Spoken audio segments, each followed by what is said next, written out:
மாணவர்களே, வேதியியல் தமிழுக்கு உங்களை வரவேற்கின்றேன். இன்று நீட் கெமிஸ்ட்ரி 360 பகுதியில் முந்தைய நீட் தேர்வில் கேட்கப்பட்ட வேதியியல் கேள்விகளையும் அதற்கான தீர்வுகளையும் ஒவ்வொன்றாக பார்த்து வருகின்றோம். அந்த அடிப்படையில் இன்று ஒரு கேள்வியினை பார்க்க போகின்றோம். வாங்க இன்றைய வீடியோக்குள்ள போகலாம். இக்கேள்வியானது நீட் 2024 கேட்கப்பட்ட கேள்வி. அதன்படி பின்வரும் வினையில் உருவாகும் முக்கிய தயாரிப்பு C-ஐ கண்டறியவும். Identify the major product C formed in the following reaction sequence. அதாவது கீழே ஒரு வினையோட வரிசை கொடுத்துருக்காங்க. அது என்ன அப்படின்னு பார்த்தீங்கன்னா, ப்ரொப்பைல் ஐடைடு சோடியம் சைனடோட வினை புரியும் போது நம்மளுக்கு ப்ராடக்ட் அப்படிங்கிற ஏ கிடைக்குது. இந்த ஏ காரத்தின் முன்னிலையில பகுதியளவு நீராட் பகுப்பும் போது என்ன நடக்கு அப்படின்னு பார்த்தீங்கன்னா, ப்ராடக்ட் பி நம்மளுக்கு கிடைக்குது. இந்த ப்ராடக்ட் பி சோடியம் ஹைட்ராக்சைடு கூட புரோமின் முன்னிலையில வினைப்படும் போது நம்மளுக்கு என்ன கிடைக்கும் அப்படின்னு பார்த்தீங்கன்னா, ப்ராடக்ட் சி கிடைக்குது. இப்போ நம்மளுக்கு ஆப்ஷன்ல என்ன கொடுத்துருக்காங்க அப்படின்னு பார்த்தீங்கன்னா, இந்த ப்ராடக்ட் சியோட பெயர் தான் கொடுத்துருக்காங்க. என்ன சரியான ப்ராடக்ட் அப்படிங்கிறது தான் நம்மளுக்கு கேள்வி. வாங்க தீர்வுக்குள்ள போகலாம். முதல்ல நம்மளோட வினையோட வரிசை எழுதிக்கலாம். இப்போ இது என்ன அப்படின்னு பார்த்தீங்கன்னா, ப்ரொப்பைல் ஐடைடு.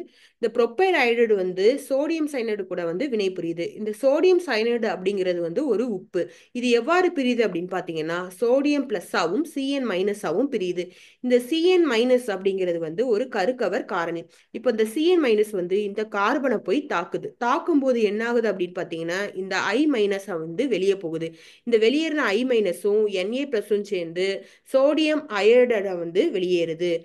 வெளியேறும் போது நம்மளுக்கு இந்த மாதிரி ஒரு ப்ராடக்ட் ஏ, அதாவது ப்ரொப்பைல் சைனைடு நம்மளுக்கு கிடைக்குது. இந்த வினை எதன் வழிமுறையில் நடக்குது அப்படின்னு பார்த்தீங்கன்னா, SN2 வினை வழிமுறையில நடக்குது. இப்போ நம்மளுக்கு கிடைச்சிருக்க இந்த ப்ராடக்ட் ஏ என்ன ஆகுது அப்படின்னு பார்த்தீங்கன்னா, காரத்தின் முன்னிலையில பகுதியளவு நீராட் பகுப்பு வினைக்கு உட்படுது. இப்போ இந்த OH மைனஸ் கார்பனை போய் தாக்குது. தாக்கும் போது என்ன ஆகுது அப்படின்னு பார்த்தீங்கன்னா, ட்ரிபிள் பாண்ட்ல இருக்கிற எலக்ட்ரான்கள், 2 எலக்ட்ரான்கள் நைட்ரஜன் நோக்கி நகரும் போது நைட்ரஜன் நெகட்டிவ் சார்ஜை பெறுது.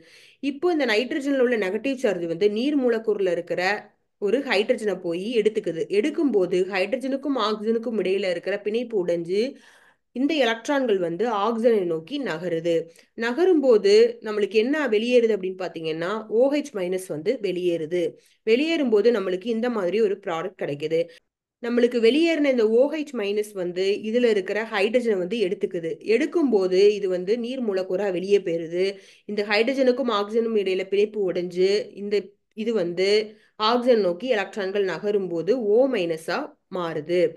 அதாவது இந்த அமைப்பு நிலைப்புத்தன்மை பெறது உடனிசைவு மூலமா நடைபெறுது. இப்போ இந்த ஆக்சிஜன்ல இருக்கிற இந்த நெகட்டிவ் சார்ஜ் கார்பன் நோக்கி நகரும் போது நம்மளுக்கு இந்த கார்பன்ல டபுள் பாண்ட் உருவாகுது. பின்னர் இந்த கார்பனுக்கும் நைட்ரஜனுக்கும் இடையில இருக்கிற இரட்டை பிணைப்பு உடைஞ்சு இதுல இருக்கிற 2 எலக்ட்ரான்கள் நைட்ரஜன் நோக்கி நகருது. நகரும் போது நைட்ரஜன் நெகட்டிவ் சார்ஜை பெறுது.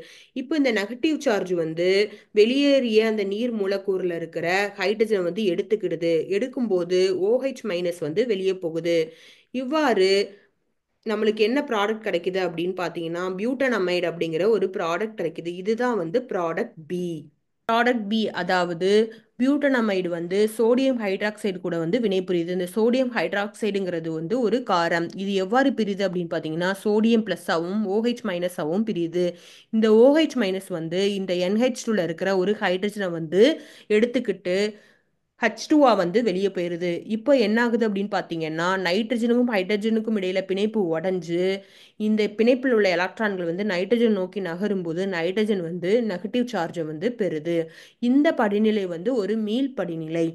இப்பொழுது என்ன நடக்கு அப்படின்னு பார்த்தீங்கன்னா, Br2 கூட இந்த இன்டர்மீடியேட் வினை புரியுது. Br2 அப்படிங்கிறது ஒரு முனை உள்ள சேர்மம்.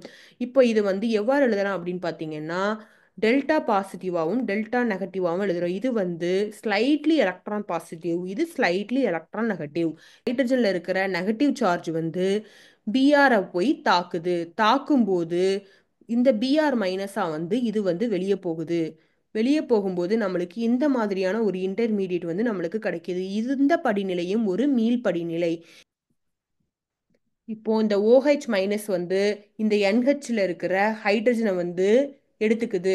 எடுக்கும்போது நீர் மூலக்கூறு வந்து வெளியே போயிருது. இப்போ இந்த ஹைட்ரஜனுக்கும் நைட்ரஜனுக்கும் இடையில பிணைப்பு உடைஞ்சு நைட்ரஜன் வந்து நெகட்டிவ் சார்ஜை வந்து நம்மளுக்கு பெறுது. இந்த படிநிலையும் ஒரு மீள் படிநிலை. இப்பொழுது இந்த அமைப்பு வந்து உடனிசை மூலமா நிலைப்புத்தன்மை பெறுது. இப்போ இந்த நைட்ரஜன்ல இருக்கிற நெகட்டிவ் சார்ஜ் வந்து கார்பனை நோக்கி நகரும் போது இங்க வந்து டபுள் பாண்ட் வந்து கிடைக்குது. இப்போ இந்த கார்பனுக்கும் ஆக்சிஜனும் கிடைக்கல இருக்கிற இரட்டை பிணைப்பு வந்து உடைஞ்சு இதுல உள்ள 2 எலக்ட்ரான்கள் வந்து ஆக்சிஜன் நோக்கி நகரும் போது ஆக்சிஜன் வந்து நெகட்டிவ் சார்ஜை வந்து நமக்கு பெறுது. இப்போ இது வந்து என்ன ஆகுது அப்படின்னு பார்த்தீங்கன்னா இதுதான் வந்து முக்கியமான படிநிலை. இங்கே தான் ஒரு முக்கியமான விஷயம் நடக்குது. என்ன அப்படின்னு பார்த்தீங்கன்னா ஆக்சிஜன்ல இருக்கிற நெகட்டிவ் சார்ஜ் வந்து கார்பனை நோக்கி நகரும் போது இந்த ப்ரொப்பைல் குரூப் வந்து நைட்ரஜன் நோக்கி நகருது.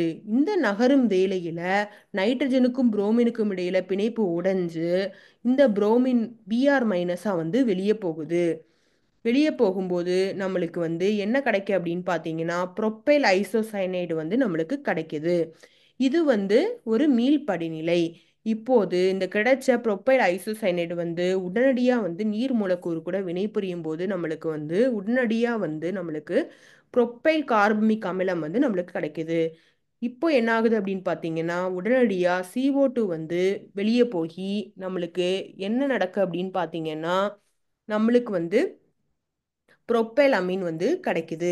இப்போ இந்த CO2 எப்படி வெளியே போகுது அப்படின்னு பார்த்தீங்கன்னா இந்த ஆக்சிஜனுக்கும் ஹைட்ரஜனுக்கும் இடையில பிணைப்பு உடைஞ்சு இந்த உள்ள எலக்ட்ரான்கள் வந்து ஆக்சிஜன் நோக்கி நகரும் போது இந்த CO2 வந்து வெளியே போகுது. இந்த நைட்ரஜனுக்கும் கார்பனுக்கும் இடையில பிணைப்பு உடைஞ்சு இதில் உள்ள எலக்ட்ரான்கள் வந்து இந்த ஹைட்ரஜனை வந்து தன்பால் இழுத்துக்குது. இழுக்கும் போது நம்மளுக்கு ப்ரொப்பைல் அமீன் அப்படிங்கிற ப்ராடக்ட் C வந்து நம்மளுக்கு கிடைக்குது. இந்த வினையானது எந்த வழிமுறையில் நடக்குது அப்படின்னு பார்த்தீங்கன்னா ஹாஃப்மேன் புரோமமைடு வினை வழிமுறையில் நடக்குது. இந்த வினைப்படி என்ன ஆகுது அப்படின்னு பார்த்தீங்கன்னா ஒரு கார்பன் குறைப்பு வந்து நடக்குது. அதாவது நம்மளுக்கு ப்ராடக்ட் பியில் வந்து 4 கார்பன் இருக்கு. ஆனால் ப்ராடக்ட் சியில் ஃபைனல் ப்ராடக்ட்ல என்ன இருக்கு அப்படின்னு பார்த்தீங்கன்னா 3 கார்பன் தான் இருக்கு. அதாவது இங்கே வந்து ஒரு கார்பன் குறைப்பு வந்து நடந்திருக்கு. இதுதான் வந்து ஹாஃப்மேன் புரோமமைடு வினை. வாங்க நம்ம